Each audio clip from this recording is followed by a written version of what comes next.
Welcome to the Micky and Woody Show with me, Uno Boller, aka Paul Wood, and my little mate, the tightest man in Rugby League, aka Micky Isle, with today's special guest, Shaun Wane. In association with Get a Tax Rebate, 1895 Sports, Mesa Vienna Aesthetics, CDX Security. Okay, welcome to episode 13 of the Micky and Woody Show with my little mate, Mick. How you doing, pal? All right, Woody. Good, thank you. You? Yeah, I'm all right. It's we had a great guest last week, Ryan Giggs, and I listened to the show back. It was fantastic. Some really good insights into that Manchester United culture, and the Sir Alex Ferguson, how he coached and stuff. And sometimes we go off here and we think, how are we gonna beat that next week? Yeah. How are we gonna back it up? But then we've got another great guest who, really looking forward to listening to, the coaching culture and everything else. So it's going to be a big one. What have you been up to this week? I was hoping for some good news regarding obviously the Championship. Trying to get Lee back up and running this season, but I think as the week's gone, it's just looking less and less likely. So yeah, not much really. Furloughed, twiddling my thumbs. I'm not going to talk about the gym down the road. It's the only thing that's keeping me going at the moment, the gym. So, well, you go at Chester though, aren't you, tonight? Yeah, I'm a night away with the missus, so I might get lucky tonight. Might get 3 numbers or something, because I'm not going to get anything else lucky. Yeah, so a little night away in Chester. Yeah, so don't get a chance often. Yeah, that's it, mate. You've got to take the time, quality time, haven't you? What have you been up to, mate? Not a lot really. Just changing jobs. So I'm in process of just transitioning over from my old company and moving over to somebody else. So just been dealing with that. But no, mate, I've been quiet. Bit of a quiet week this week, and I think just looking forward to getting into this. I'll introduce her, I guess, because he's current England coach, rugby league coach, come back from Scotland Rugby Union, previous coach of Wigan Warriors from 2012 to 2018, won 3 grand finals.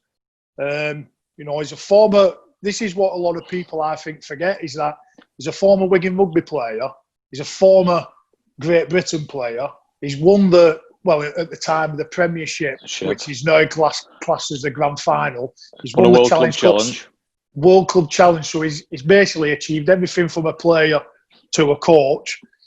He's a Wiganer through and through. He comes from Wigan St Pat's, which is, I've got to say, is the heartland of rugby league, really, in Wigan. I think they've produced more players than anybody, haven't they? Yeah, it's the second biggest amateur club in the country behind Lee Miners, isn't it? So, but yeah, no, special guest this week, another special guest. And lead us in, Woody. That's Shaun Wane. Welcome, Shaun. Yeah, Woody, thanks very much. You, Micky. Hi, Shaun. You're all right. Pleasure. Thanks for coming on, mate. Really appreciate it. What did you say, Woody? This is episode what? 13? 13, yeah. So am I 13th on the list for being important enough? I'll be number 1. I try to get on first couple of weeks, but he won't have it, would he? I knew you would, Micky. We try to keep it rugby related. 13, it's 13 aside code game, so we'll try and make something up. Yeah, we'll keep it up. We'll keep it with that rugby related. Yeah. Quick there, Woody. Well done. Good response. That. It's been fantastic. Fantastic to get you on, because these are my type of podcasts. We had Mark Edmondson on as well, the former Roosters and St Helens player, and a lot of it was on mindset, and they're the type of things I love to talk about, the leadership stuff, building relationships, how do we create, this winning culture within ourselves, and we're not, self-sabotaging ourselves. And, so to get you on, because, obviously I've played against you from a coaching point of view, and we know what your mentality is all about, Shaun, and be interesting to see where that comes from. But can you just tell us a little bit about yourself growing up as a kid in Wigan?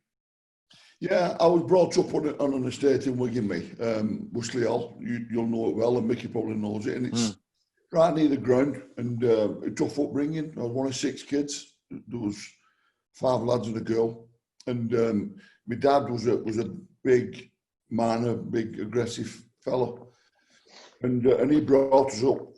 We had to look after ourselves, and me and my middle brother Tony, we used to get in loads of trouble, absolute loads of trouble. So I was getting butchered by my dad 2 and 3 times a week all through my life, and that's all I remember. I left home when I was about 15. Didn't have a good childhood. I don't remember any Christmases. I don't remember any good things apart from playing rugby, at school. So it was quite sad. We started, we didn't have no food, we didn't have no eating. It was a shit start. There's no doubt about that. And then I left home. I did something stupid when I was about 15. Left home. My dad nearly killed me. So I met a girl when I was about 14 at school called Lorraine. And then when I left home, I had nowhere to go. Went to her house and asked her mum and dad could I stay there for a night. And they said yeah. And it was fantastic. Looked after me, and I stayed there for 6 years. So it really took the Mickey out of them, really, in that way. It was very, very good to me, and I'm still with the daughter, still married to her. Our anniversary last week was about 34 years been married. So, wow. And I met her when I was 14. Now I'm 55. So it was a bad start, no question. But I've always looked at things that way, whereas I've got a decision. I could either, when I left home when I was 15, 16, I could either feel sorry for myself and, felt pity on, the way my dad treated me, or else do I make something of myself, try and do something good, and that's the way I wanted. That's the way I went down. And a lot of my mates are in jail, still in jail. They went down the wrong way, and I didn't want to do that. I wanted to do something else. But rugby helped me massively. I didn't go to school. I had months and months and months off. And but rugby, that was one thing what kept me going to school the few times I did. So it was really tough start. But once I got living with Lorraine with the mum and dad, I signed for Wigan when I was 16. I made my debut when I was 17. Wasn't a great player, but I managed, to be in a really good team. We had a good winning mentality, and I think that helped me a lot in my coaching career. The mentality that team and the coaches had helped me massively. But being around Worsley Hall, you had to, you couldn't let anybody take the piss out of you. You had to stick up for yourself. It was a brutal place to be, but it stood me in good stead later on in life. Yeah, I think. Go on, Woody. No, I was just going to say though, I think, growing up in Wigan myself, I think, there's a lot of tough areas in Wigan. You mentioned it, the Worsley Mange, in Marsh Green. I'm from Ince myself, and I think a lot of kids, but we're not. I won't say. I call my kids privileged now, because they get a lot more than I did when I was a kid. But using rugby as a mechanism to, as a coping strategy, really, I think it's such a vital tool in a lot of the areas, not just in Wigan, but, a lot of the working class backgrounds within the town. It's a great opportunity for kids to make a name for themselves. And I am so thankful for rugby because, like you said there, Shaun, when you're put into an environment of, I was very fortunate to be at Warrington for a long time and be with players who helped me change my mindset from when I was younger, because lads who I were knocking around with probably weren't going to give me, the best chance to succeed in sport. So did you find that, once you, having rugby league in your life, it's sort of been a life changer for you? Yeah, it was. A big thing for me was meeting my missus. I don't want to sound soppy, but she was the one when I signed on, she said, let's buy a house. When we moved up to Standish, a village just outside Wigan, which is quite posh for Wigan, and still is. And I thought, shit, that's miles away. I didn't want to buy it, but we did, and we're still at the same house now. you know, so having that rugby and having that 5 years at her house with her mum and dad, they're eating. I walked in their house. I'm not joking. Eating was on, and I thought, jeez. And then I'd be on bed. I slept with my two brothers, me, nearly all my life. The three of us in a small bed. I'd be on bed. We had the TV now. We had no food at night in the house. So I remember going in there, I was thinking, shit, this is weird. Little did I know that, you know, I was the weird one. You know, I had the odd laugh. But that's all I knew. You know what I mean? I thought everybody got butchered by the dad 3 times a week for doing stuff wrong. But it weren't that way. And I learned how to be a proper dad. You know, I've got 2 girls who I adore. And I've never laid a finger on them. I've just been out for a walk. The youngest one now. I have a great relationship with them. But it's that feeling of sadness when I was a kid. You know, when I had kids myself, I didn't want them to feel the way I did. Yeah. So I've never laid a finger on them. Would never ever do that. I brought them up strict, you know, with good manners. They said please and thank you. They turn up on time. But I didn't want them feeling depressed when they're 8, like I did. So I've done that a fair bit in my life. You know, I had a coach at Wigan when I played there when I was young, about 20. I can't remember all of it. I was very young, and the coach tried to bully me. Really tried to bully me, and I won't back down from anybody, and I won't back down from this fella.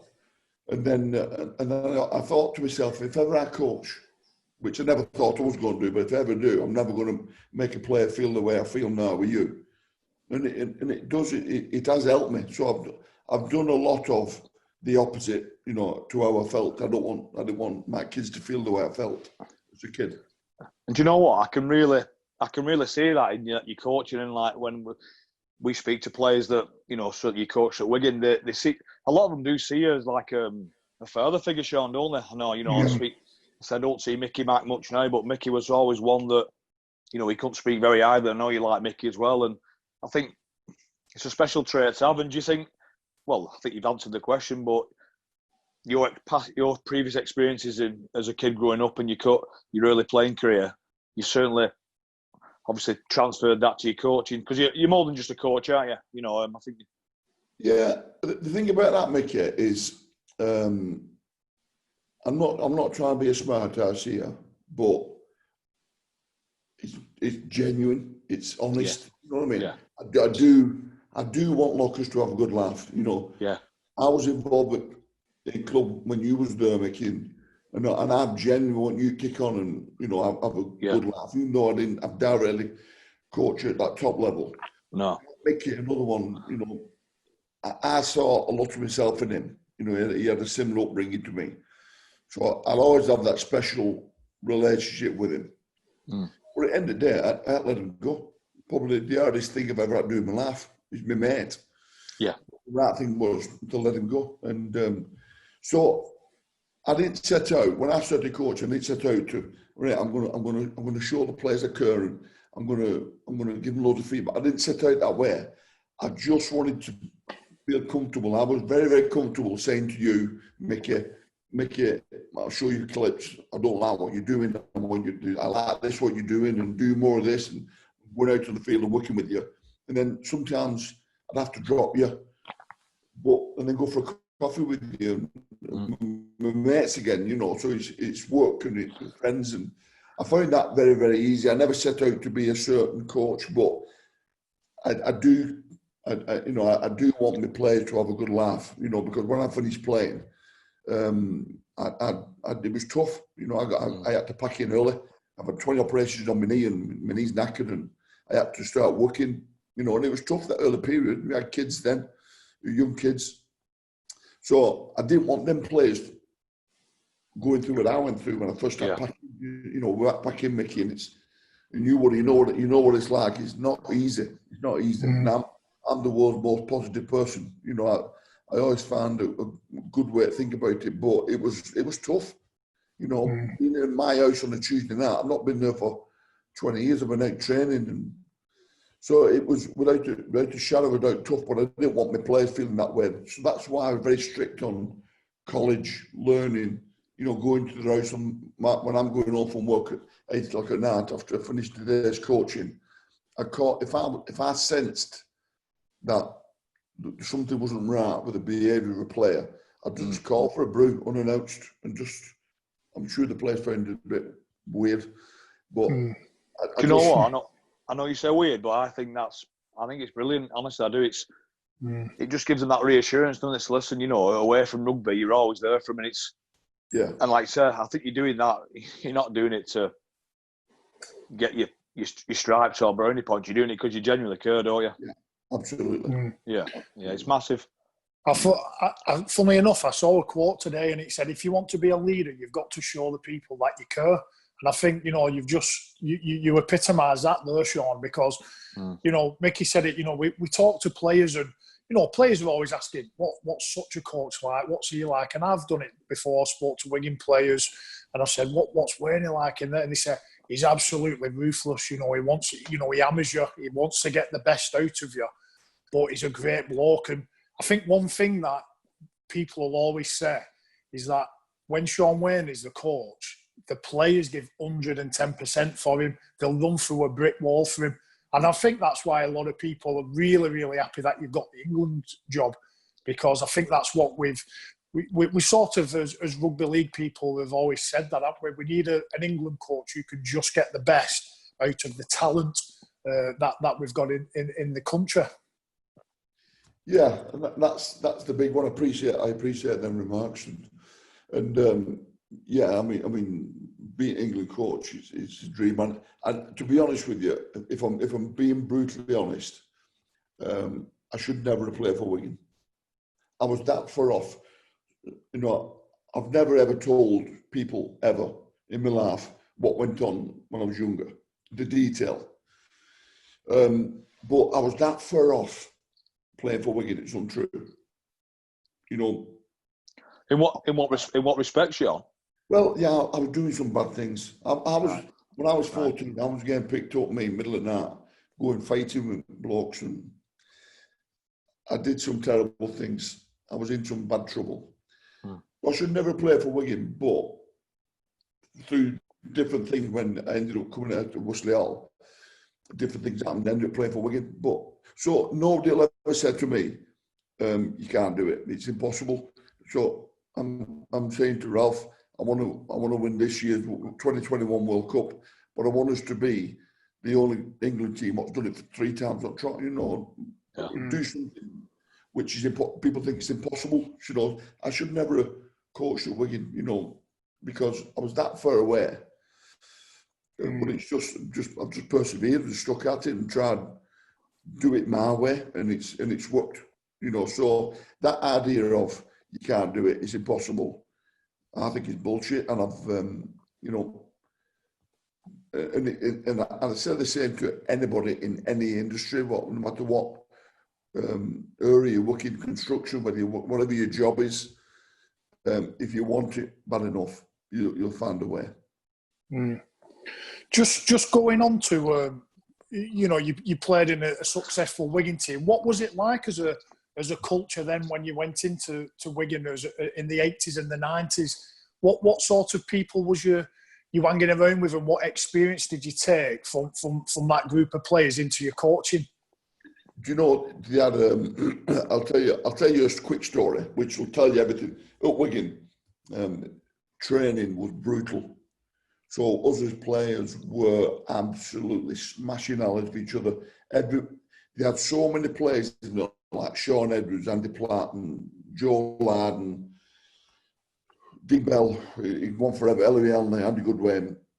They're all really, really competitive. And I'm very, very, very competitive. And we was negotiating with Morris about winning money. And everybody in the league then, they had £1,000 winning money, £100 losing money, whatever it was. And we didn't want any losing money at all. It was just winning. And the idea of the group was that if we lose, we don't deserve any money anyway. So we got well paid because we won all the time. but we weren't the best team in the early 80s. It was only the 90s were, you might have fires come and people like that. So it was like winning at all costs, the way we trained, everything competitive. And then I went to Leeds. I signed for Leeds. Wigan let me go. And that was another one, Boris Lindsay got me in, said Leeds have made a bid for you. I've been at Wigan 9.5 years, very comfortable there. Just got a new coach, Shaun Wane, and he said, we're going to let you go. You're going to Leeds. And I said, I don't want to go. I said, well, John Wane doesn't rate you. Don't think you're any good. I said, well, why didn't you tell me that 6 months ago so I could fix it? I don't want it dropping on my toes now I'm going. So again, I remembered that. Give people loads of feedback. You don't want me sacking you one day, what do you want? You want me saying to you 6 months beforehand, mate, if you keep carrying the ball that way, we're going to part ways, it's not going to end well. And this is how you fix it. And you need the chance to fix it. So it massively helped me that way. And then I left Wigan, went to Leeds. I had no choice. And we went to Leeds. David Ward was the coach. And we played Bradford. We lost about 4 games. The water was under the pump. Played Bradford Cup, and they put us on a fortune to win this cup game at Bradford. And we played really well. Brutal game. But we lost 4-0. So I'm distraught. And then went to the changing room and all directors were in, all saying, massive improvement. I love love what you're doing, and we're going to pay you the winning money because you played so well, even though we're out of cup. And I'm thinking, what the fuck? You just look. No matter how you played, you never got a penny, and you don't deserve it. And that was my mentality. And I thought, it's some Leeds up at the time.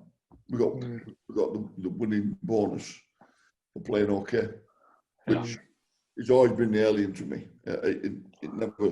But now, Leeds changed, and now they're a competitive team. But that was the mentality then. And I think that sums up the Wigan mentality compared to every little. And I think also, just on when you touched on like the feedback, when you said to John Money, I wish you'd have told me that 6 months ago. It's quite a different. Well, I've said difficult, but it's quite a lot of coaches don't do that. I don't think, certainly like yourself that you do, and as much as it's bad news sometimes, you just got to have that honesty, haven't you, and respect. And I experienced it at Wigan, Shaun, when I got released from Wigan, I didn't have the honesty and respect to reason why we're going in it. Because obviously I'll be honest with you, I never made any. I didn't want to leave Wigan at the time, but it come to a point where I have to. And I think if somebody had just been honest with you with that respect, then you can hold your hands. You know what? I respect you for that. I'm gutted, and you can move on. But yeah, I think that's big, that in a coach. Yeah, I've always found it really, really. I don't want to portray myself as being as cocky yet, but I've always found it very, very easy to just keep on at people. I see players now. I speak to Sam and I watch Catalan play on phone and I'll FaceTime him and I'll say, mate, the way you return that ball, and it's just automatic, just having that feedback. And players like you want to know. You want to know what I'm thinking, and you want to stay in the team. And I do a lot of speaking with businesses now, and, big organisations. And you're right, Mickey, people, they're not comfortable with that confrontation. No. But you as a player, or you as an employee, you want to be told, if there's a problem between me and you want to know what the problem is, and you want to know how you fix it. So I have to work with you on, if it's your dummy half pass, I need to tell you. I have to tell you if there's a problem. But I'm going to stop behind after training. We're going to work on your dummy half pass for runner. You never have that problem, by the way. But you just want to know. You just of course. And I think if you've played with Micky, for 5 years, Shaun, you won't be saying that. I'd fought cats in bags of crisp. Like this. Would it? How many trophies did you win before I come to Warrington? No, be fantastic. Right, yeah, we'll move on then. Go on. Sorry to interrupt there, Shaun. I've always found it. I actually enjoy it. I've let Gil Dudson go from Wigan. He went in Salford now, I think, going to Catalan. You know, I see him at Tony Club's wedding, and we're best of mates. Yeah. And it's good that we're best of mates. It's the way it should be. But that's just that. And me and Gil has had some awkward conversations, and he'll tell you if he ever gets on here. We've had some shockers. I've had shockers with Micky, lockers. I couldn't believe it when I started coaching at Wigan. I'm getting lockers in saying, "Lockers, you're a great game, but you give 3 penalties away, mate. If you keep giving penalties away, don't push me into a corner that I'm leaving the best player I've ever coached out the team." Yeah. And Locker's being, and Micky, you know him, I know you know him, Woody.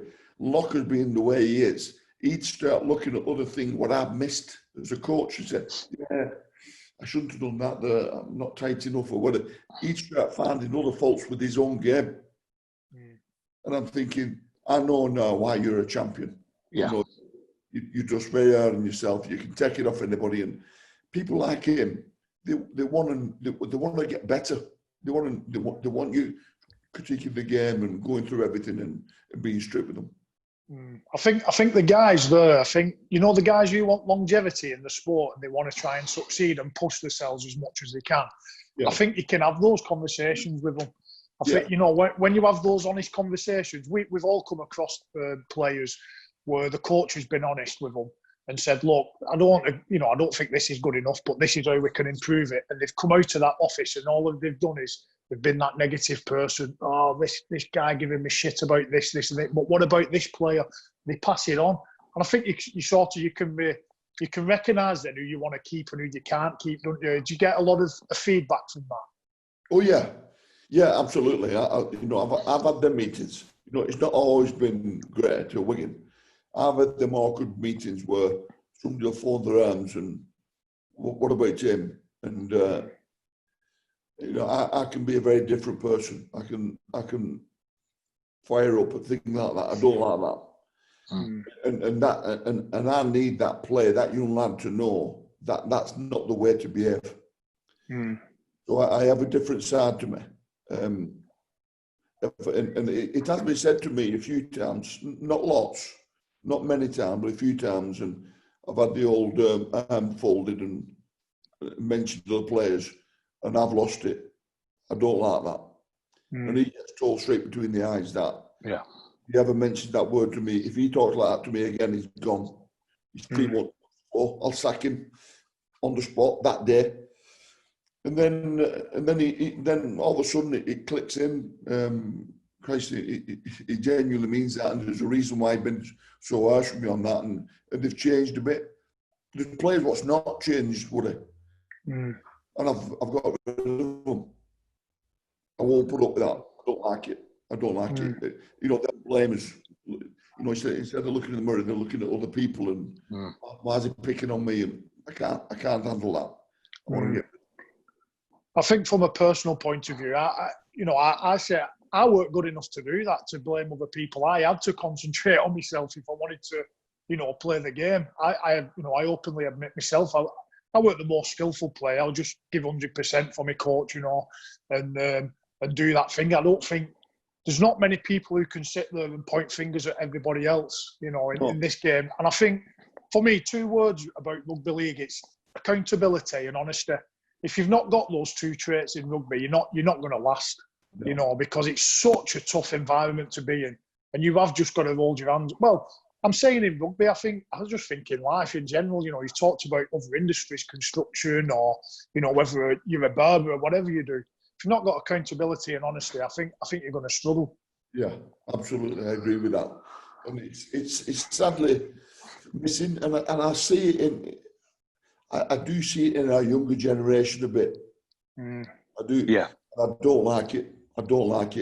I look at signing a player, and we never went out and just signed the most skillful, the bloke who's scoring all the tries, the flashy player, because I'm obsessive about my work. I would sit down and I'd write down every player who I've played with, who I've coached, your Lockers, your Sam Tompkins, Ellie Hanley's, Joe Lardens, and what I've liked about them players. I've listed, and some are fast and some are skillful, and I thought it's not that what gets me. They needed to be very competitive. So if we went to sign a player, this is what I realised in my mind. This is the sort of player what I like. They had to be really, really competitive. Well, win at all costs. They had to have a desire to improve.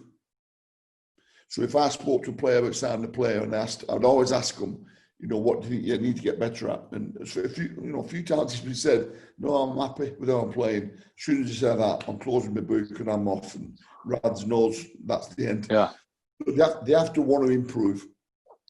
And they have to be a decent bloke. So none of that criteria is great player, skillful. They have to be fairly decent. They have to be fast twitching, But I can make them more skillful. I can make them slightly quicker. I can make them stronger. I've got some great staff for me at Wigan then. But them three other things are the most important thing, what they have to bring. Being competitive, want to improve, and be a decent bloke. Yeah, I think each week when we have, we said Ryan Giggs on last week, we had Tony Adams on, coming from footballing backgrounds, but basically, very successful teams. We've had Scully on talking about rugby. No matter what sport we talk about, that seems to be like the common denominator with the successful teams, is that they all have that competitive edge.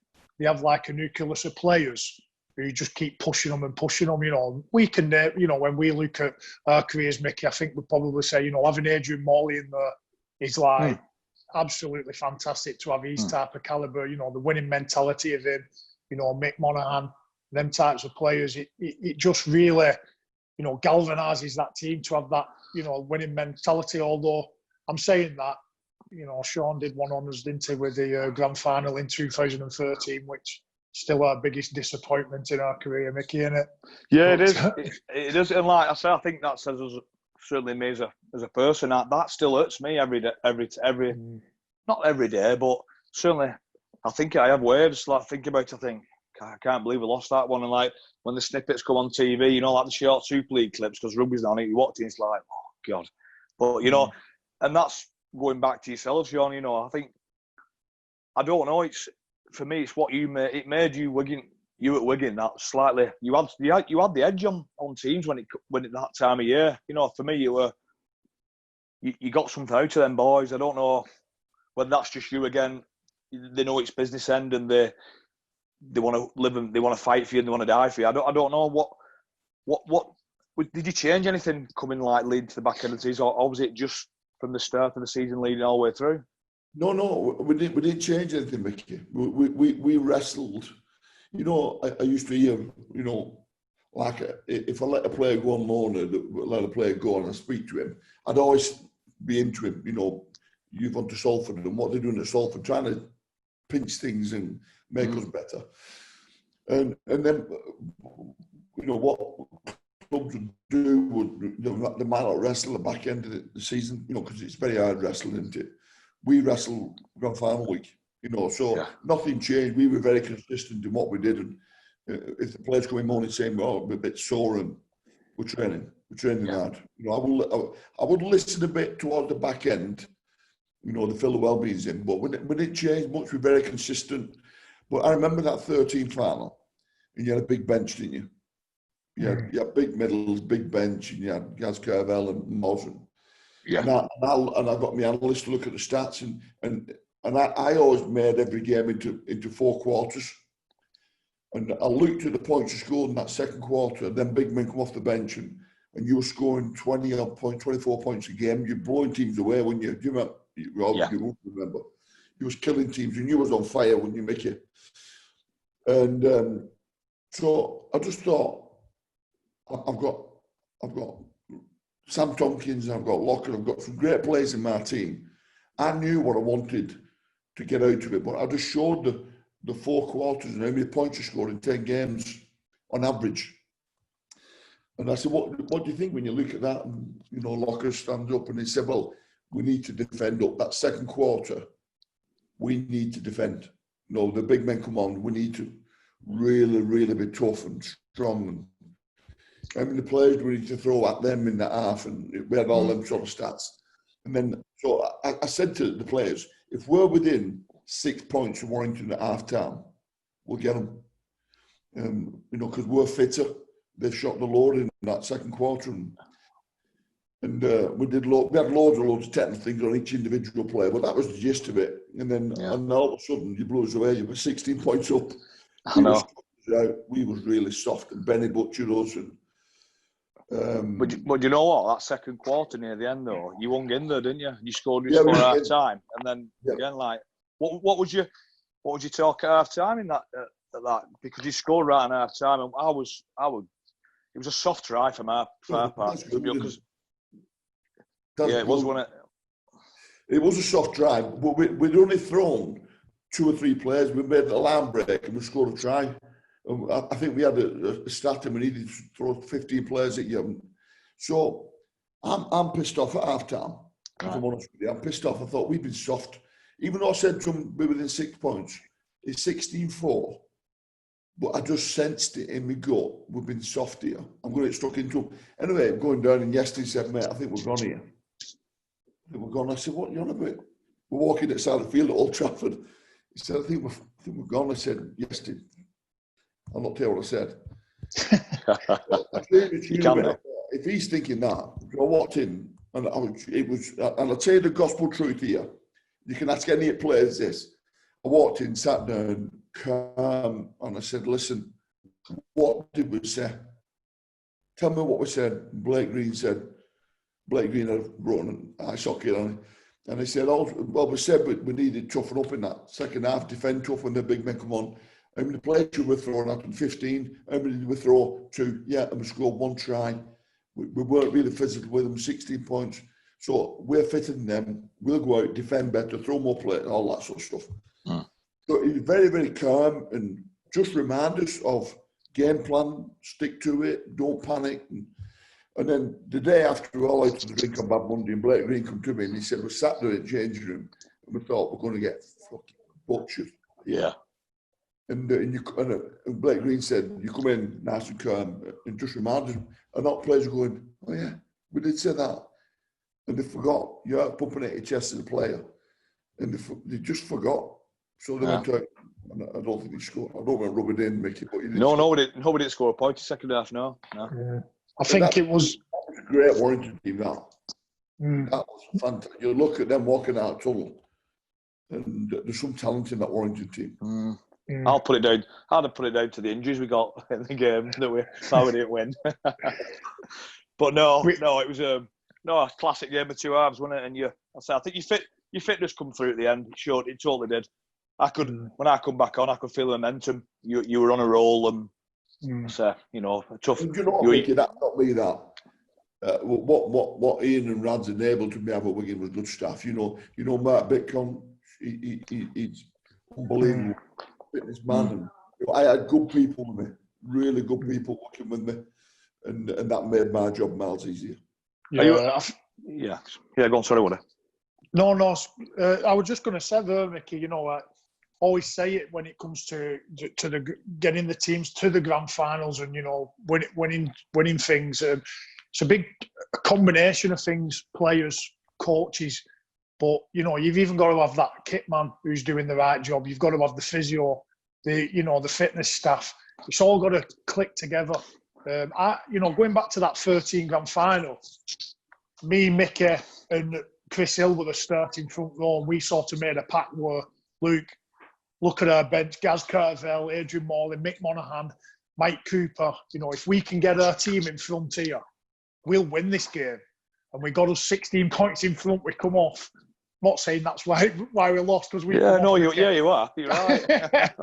but we felt we was in a confident position there, and I agree with you there, Micky. We sort of come on and back on in the second half. There's just all that momentum had gone onto it, and you could see Wigan had just ramped up. I think that try before half time absolutely killed us. It just knocked our confidence, but that's not a winning mentality, and that's why we didn't win the grand final, I think. Yeah.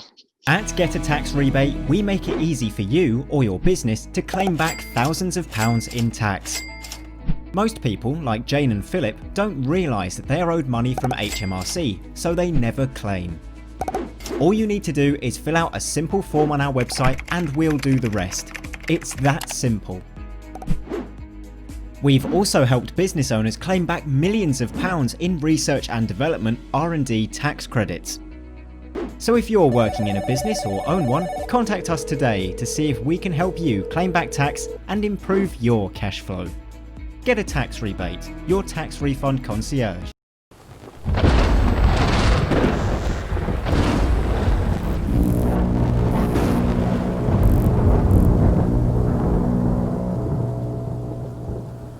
$18.95 Sports and State of Mind, the ultimate lineup. Macy Vienna Aesthetics based in Wigan. For all your wrinkle treatments, dermal fillers, lip enhancement, energy boost injections, immune boost injections. Please visit us on Facebook or Instagram at Macy Vienna Aesthetics.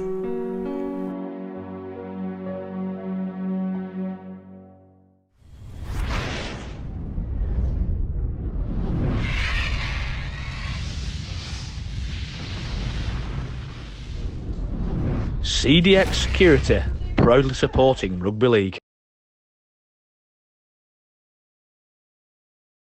Yeah. Just moving on there, Shaun. Obviously, we're just digressing a little bit here, but how did you get back into rugby league? Because, I always admire the fact that, you've coached at amateur level, you've done it at academy level, reserves, you've been assistant, and then you've head coach. And I think, that's probably the right way to do it, isn't it? A lot of players retire and go straight into coaching at a high level and never works out for the majority, I'd say. Not saying everybody. But how did you get back into the coaching from rugby? So I started coaching around Wigan schools when I was 23, when I was at Wigan, playing at Wigan. So I did a fair bit of coaching while I was playing. And then when I packed in 94, I had a couple of years off. But I was working at Tarmac. I was key account manager for Tarmac, selling out concrete. So in Manchester, brought big buildings, and I loved it. But I was coaching juniors at Wigan then, under 18s, under 16s, under 21, whichever they were. And so from 2000 to 2010, I was doing like 100 hours a week. I got paid $2,000 a year at Wigan for coaching the juniors. But the information they got, I was on my own. The information they had the players was immense. They had full stats and that, because I did it myself. We didn't have an analyst. So it was easy for me to say, well, we're not got an analyst, they're not having stats. It was 2000, 2003, or that way on. And I said, no, so we're going to do it. So I come home from game on Saturday, and Saturday night, me, my missus, my daughters, I'd watch the game and I'd shout out, Micky win, Paul would win, and they'd put all the stats down. So the stats the players had then was more than first team man at the time. That was just work, just hard work. So I was coaching the juniors, coaching at St Pat's. I was coaching Wigan town team, taking kits home, paying for kits to be washed and all that sort of stuff. And so I think I had a good grounding.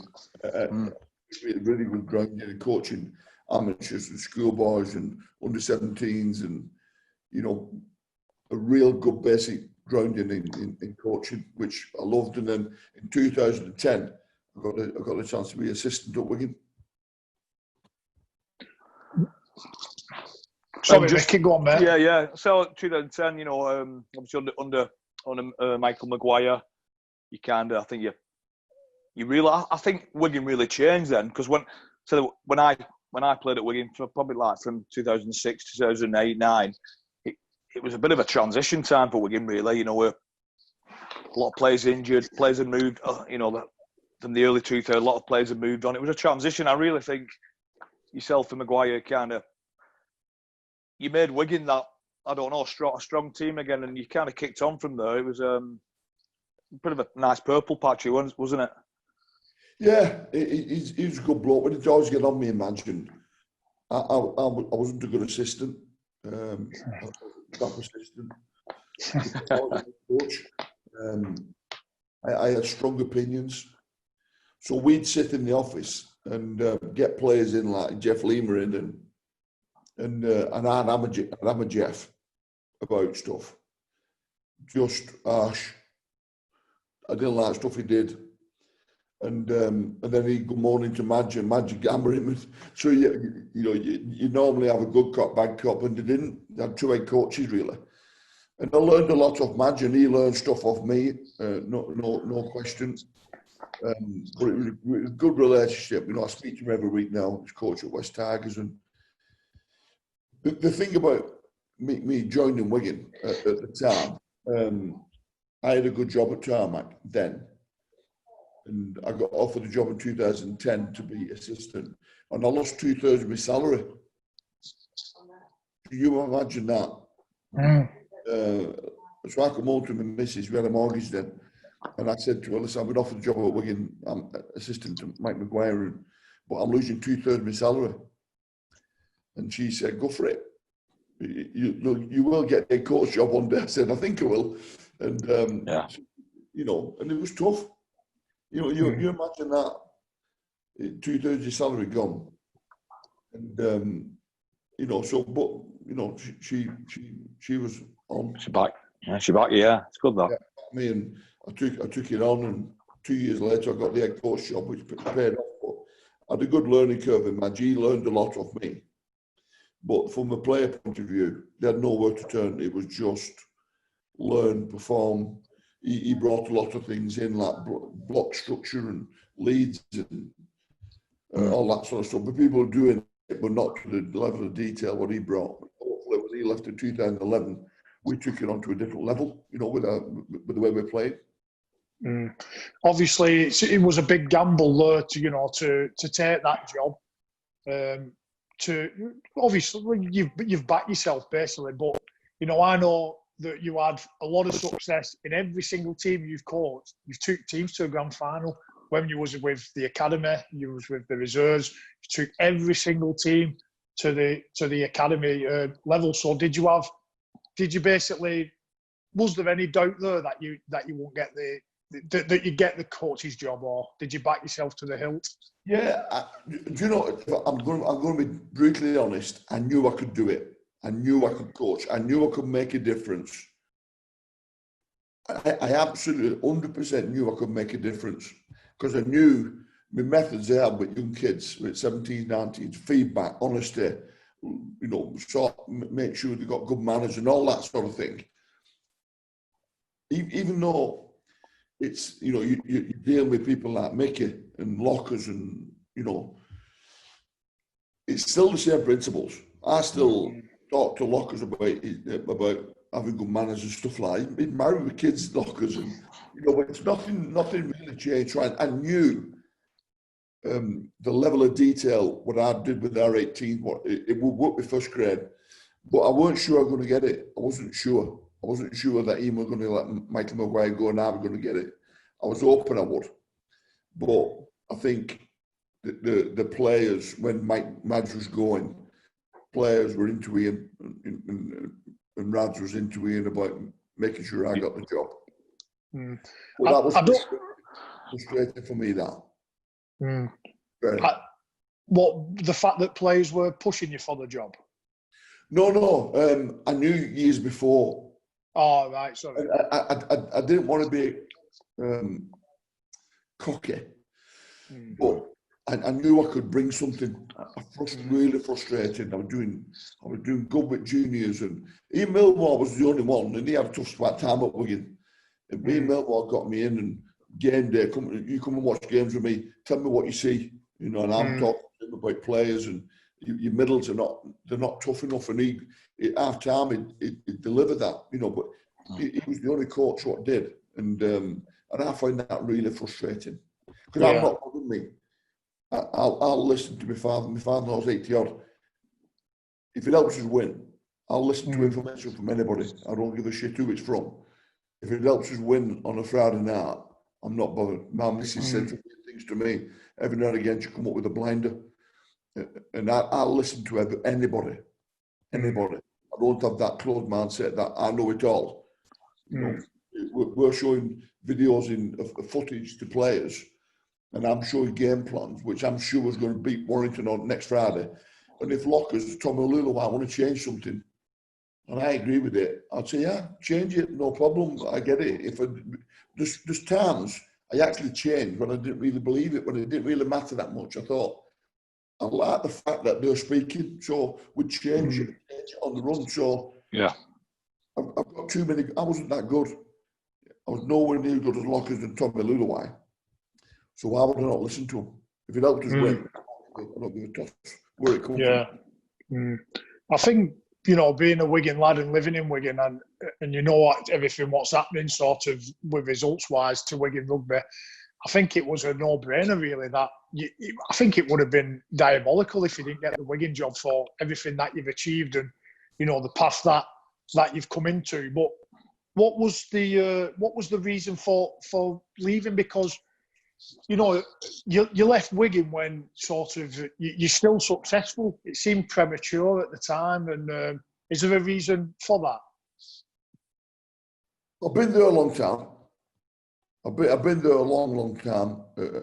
As a player and a coach, I've been there 30 years, just over 30 years, which is a long time. And I wanted a change. I wanted to do something different.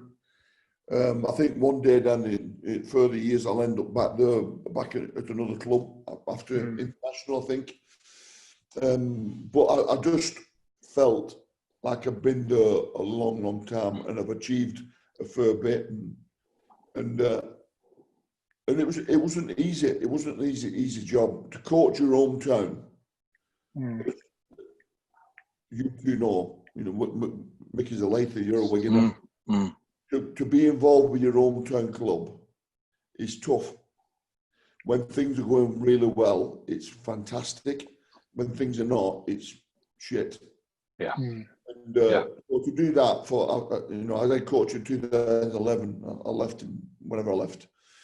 To do it for so long in a very, very intense bubble that is, that takes its toll. You know what I mean? I've had people I know walk past me and ignore me because Wigan lost a weekend, and I'm thinking, what the hell are you doing? I put my cock on the block and do this job, and you're still looking at Hanses. You know what I mean? So it's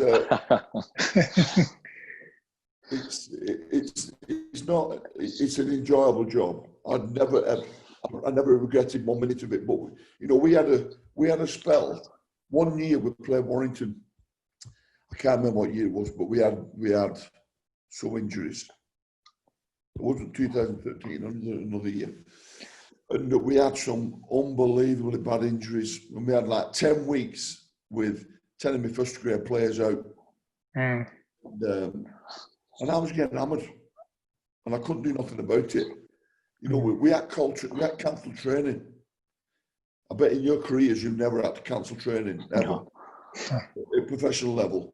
We had a conversation about calling the game off. It was that bad. So we had no players. And it wasn't losing what bothered me. I was putting young kids in what weren't physically ready. What about losing the game? I was bothered that they didn't get injured. It really, really affected me. And I thought, if a player ever got injured, a young kid, it would destroy me this. Right. Losing them, I didn't give a shit about that. Because I knew there was a reason. I knew I'd get my players back again. And I did. I got them back and we got to a grand final. We won it that year. But that was the toughest year. That was so tough. I had threatening, people were saying I should be sacked and all that. And we were working miracles. Not me. The staff, everybody was working miracles with that team at that time. And we're still winning. Even when the 10 first team was out, we're still winning certain games. But it was very, very tough. Once you moved on there from Wigan, did you moved into the rugby union sector and working with Scotland? Is it something you enjoyed, or did you learn anything from that experience? No, I didn't. They had a lot of money, and the way they played. I could have added a lot more. But I did a review for them, fed it back to them about what I thought about Scotland rugby as a whole, and it wasn't a positive one. You know, but the CEO is a Bury lad, is a Northern lad, and he gets it. But I could have done a lot more at Scotland, but I don't think they were ready for a person like me at that time. Right. So I learned a lot of you know, about money they spend and preparation on field training, and you know how they travel and things like that. Things what we can't afford in rugby league. So I didn't get that much out of it, if I'm honest. Yeah. Do you think do you think that's a necessity though, all that money that they spend? Because you know, you can look at people like Melbourne Storm who have been successful. Craig Bellamy talks about they haven't got the best facilities. What they do is they just apply themselves, you know, the best that they possibly can. Do you think having all that sometimes it can be a bit of an hindrance on a team? Yeah, I do. Yeah, I mean, we had decent facilities at Oral. They weren't the best. We had decent facilities, but I wanted them to know that if we lost a game, I didn't want Oral to be a good place to go. You know, I spent weeks at Man City and I look at what they've got there, and I think they lose a game here. It's not so bad walking into Man City. Yeah. Great place to walk into, but no matter how you've lost. And I never wanted that for Oral. I wanted Oral to be shit. When we've lost, I didn't want it to be a good place to go. And it's finding that balance. You can spend loads of money, have a great facility, but I want the players to be gutted when we lose. It's not acceptable. It's a bad day. And I don't, you know, we'd have early reviews in the morning when we got beat, you know, because I've not slept. And so we're in early, get the review done, and I can go home and relax, you know, I can concentrate on the week after that. So I just didn't want it to be easy. It was enjoyable when we won, you know, so I poured lots of praise onto the players then, but I wanted it to be difficult when we lost. Going on to... Sorry, yeah, go on, no, buddy. go on. No, I was just going to say, obviously, moving on to the... I think there's a delay here, Mickey. No, it's no, you. Go Just on, mate. You crack in. I don't be like Richard and Judy Worms. Yeah. I speak when I'm spoken. Obviously, it didn't work. You know, your time at Scotland come to end. Did you get approached for the England job? Did they come to you about the job? Yeah, they approached me. I got a phone call off Ralph one night, and that was another one. I've had a few like pinch myself moments playing for Wigan, coaching Wigan. I'm actually walking out at Wembley, winning a trophy, winning Wembley, winning grand finals, winning World Club challenges.